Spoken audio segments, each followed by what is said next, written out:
Manusia itu siapa? Manusia itu mangkanat mahasinuhu masawiyah, fakih falatakunu masawihi masawiyah. Manusia itu orang ketika baik saja salah, apalagi pas salah. Coba saya misalnya pidato begini, di atas panggung saya orang alim pidato nasihati orang. Di saat yang sama seperti yang tanya Mas Wildan tadi, ada agak sopannya. Di situ ada mungkin orang yang lebih sepuh timbang saya. Masa lebih muda kok di atas? Yang di bawah lebih tua. Ada agak sopannya. Mau enggak pidato disuruh, mau di atas disuruh, enggak sopan sama yang. Tapi misalnya yang paling sepuh pidato enggak pernah ngaji kok pidato terus gimana? Artinya ketika kita baik saja ada salahnya, apalagi pas salah.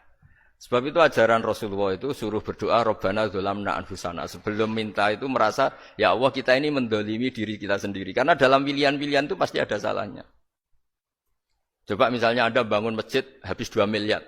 Yang harusnya 1 miliar sudah jadi. Terus nanti suatu saat ketemu Allah ditanya. Itu ada orang miskin, fakir miskin, yatim. Andai kan kamu sumbang 1 miliar itu sejahtera semua. Gara-gara kamu bangun masjid terlalu mewah. Ya tapi kadang-kadang orang kebaikannya itu orientasinya bangun masjid. Gak tertarik nyumbang fakir. Saat itu cara berpikir gitu mau apa?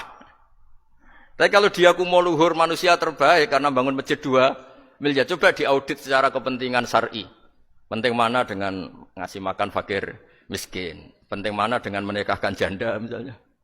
Penting mana dengan pendidikan? Apa artinya masjid mewah orang enggak tahu halal haram, enggak tahu najis, enggak tahu cara sesuci, enggak tahu cara adzan yang benar. Terus penting mana untuk beli kitab sama dipakai masjid? Apa artinya beli kitab apa tapi enggak makan? Penting mana makan sama beli kitab? Ada auditnya. Makanya manusia itu ketika baik pun disuruh istighfar. Apalagi ketika salah. Nah dengan perasaan seperti itu kebencian pada orang lain luluh. Karena potensi baik pada orang lain ternyata tinggi. Dan potensi salah ke kita juga tinggi.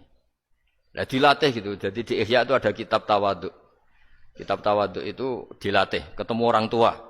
Huwa aksaru ibadatan. Dia mesti ibadahnya lebih banyak. Karena lebih tua timbang saya. Pasti sholatnya lebih lama timbang saya. Ketika Anda sudah tua melihat anak-anak. Huwa aqallu minni maksiatan. Mesti maksiatnya tidak banyak karena masih kecil.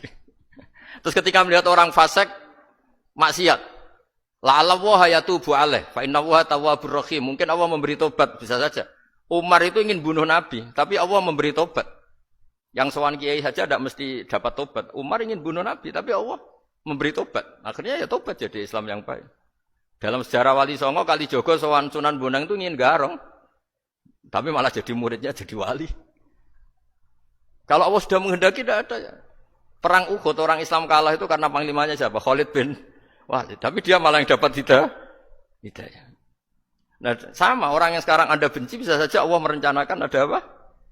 Hidayah di situ. Dan kita yang merasa benar jangan saja ada rencana Allah bikin kita su'ul khotimah. Na'udzubillah min dzalik kan tidak pernah tahu. Nah, dari tidak pernah tahu itu orang diusahakan tawaduk. Wa ma adri ma yuf'alu bi wala bikum, kita tidak pernah tahu. Makanya meskipun saya ini kiai terus kata orang banyak itu ketok. Kalau istighfar ya nangis betul ya.